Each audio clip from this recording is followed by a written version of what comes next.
OPPO's brand new Flip is here, and it comes with a few upgrades here and there over its predecessor, the most notably here being the cameras.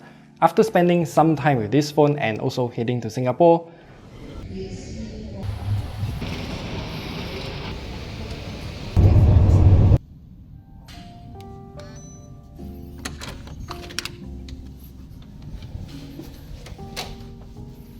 I have quite a lot of things to share with you. By just looking at the phone itself, the OPPO Find N3 Flip looks to be very similar to the OPPO Find N2 Flip that was released earlier this year. Yeah, it's only like about 7 months ago since the OPPO Find N2 Flip was announced.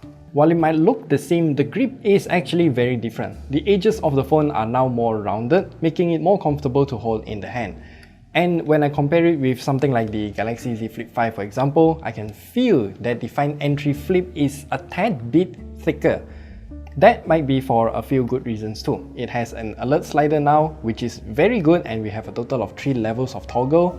And this is a very nice addition. And in addition to that, this phone is also available in a coral pinkish color, and I think this color will sell very well. I'm just not a fan of the new big circular camera protrusions, so there's that. Looking at the cover screen though, this is where I'm very conflicted.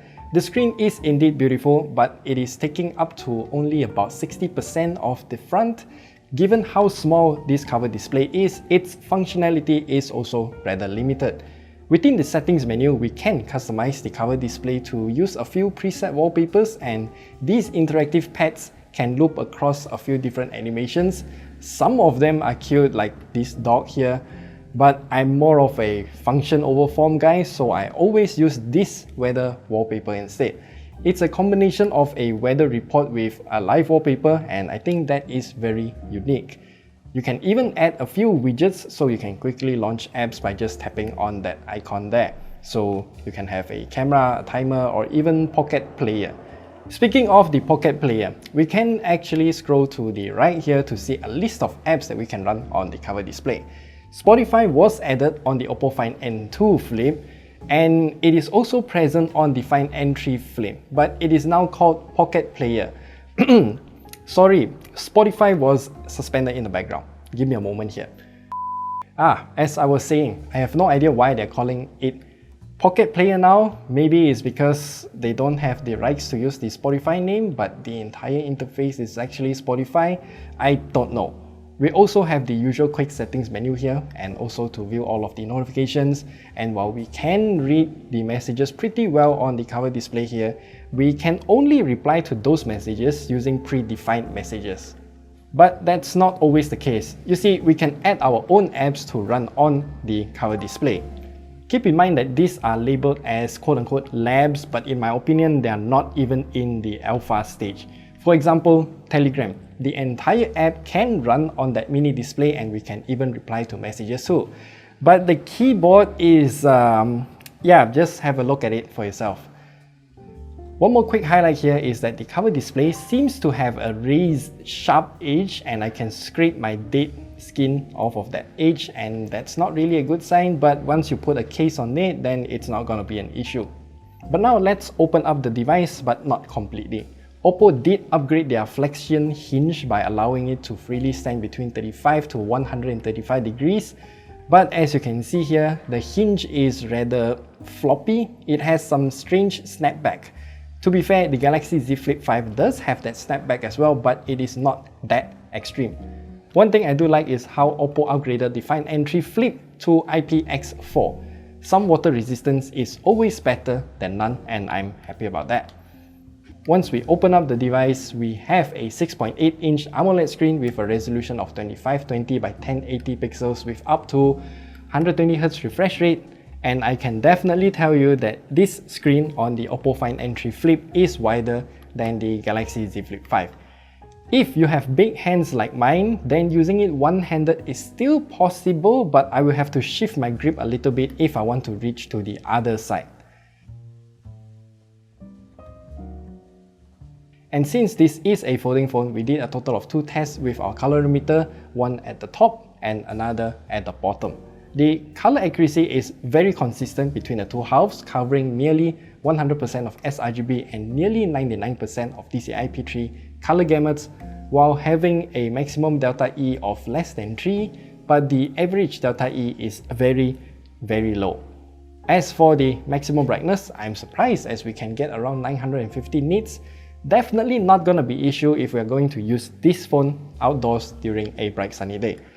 By the way, OPPO also said that this display does not have a polarizer built in, and that means you can actually wear a pair of sunglasses while looking at the screen without having any negative impacts at all. And I think, once again, bright sunny day, you're gonna look at the display and not gonna have any issues at all.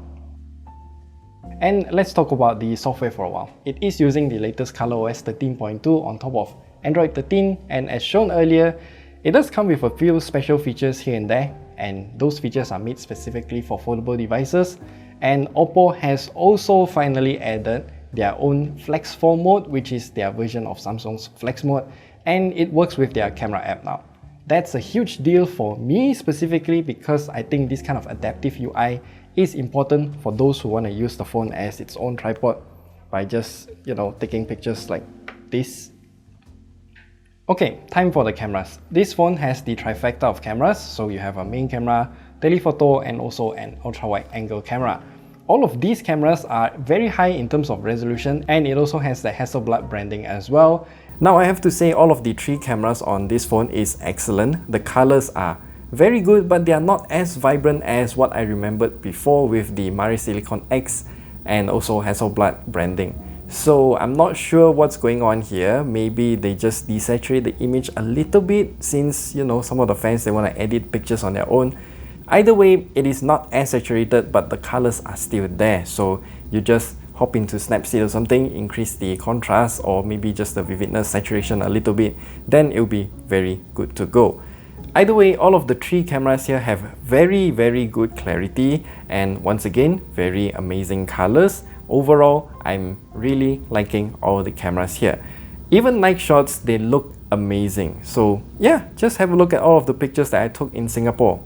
For the videography of this phone though, it's a little bit disappointing since OPPO did add OIS to this main camera here, and it can record up to 1080p 60fps or 4K 30fps, but the stabilization isn't that good. However, you can turn on Ultra Steady mode, which essentially just records the video using the ultra angle camera, which is definitely a penalty to your clarity of the video, but you get much better stabilization. As for the performance though, the Dimensity 9200 chipset is okay for gaming. I mean, most people aren't buying this phone for gaming anyway, but you can if you still want to.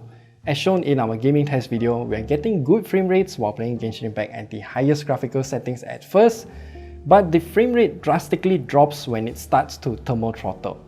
Once thermal throttling happens, the skin temperature is around 42 degrees Celsius, which is actually not that hot.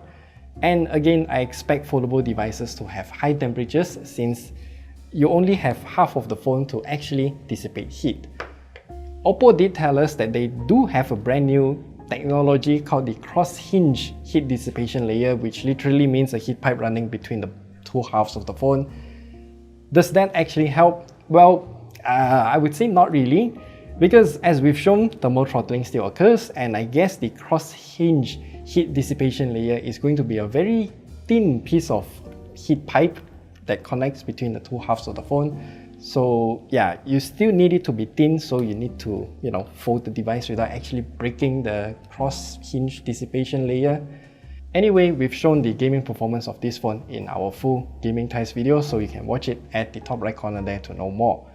As for the battery life, this phone comes with a 4300 mAh battery, and using our standardized battery life test, we can get around 12 hours and 40 minutes, which is very good.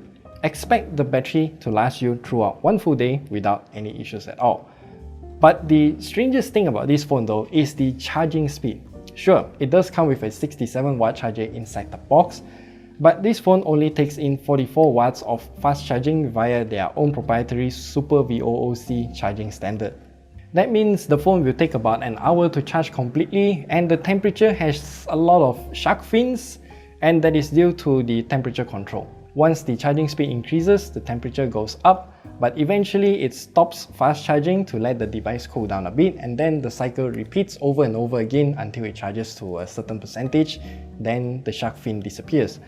I also redid the charging speed test using our USB PD charger, and unfortunately, this OPPO Find N3 Flip can only take in about 13 watts, and yeah, that's sad, and it takes roughly around 1.5 hours to charge completely.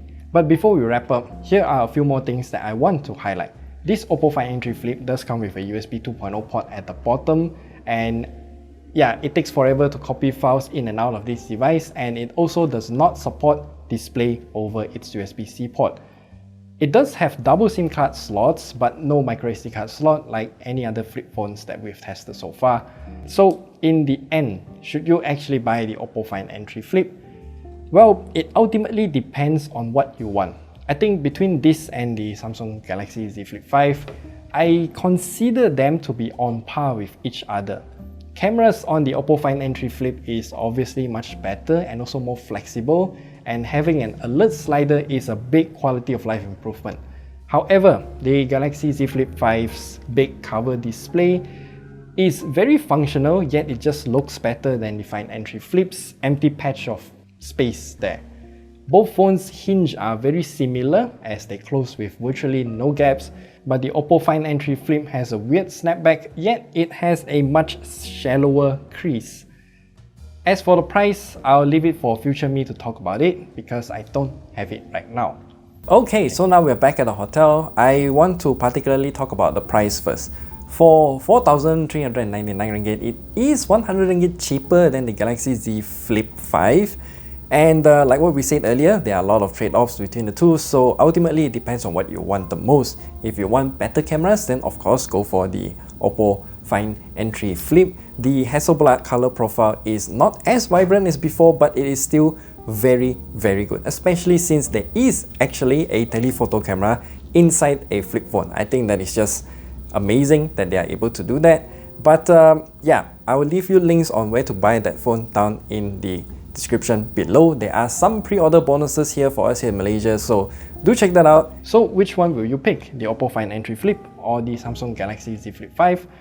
Personally, I'm not really a flip guy. I'm much more interested in OPPO's Find N3 Fold instead. Hopefully, I can get my hands on that soon.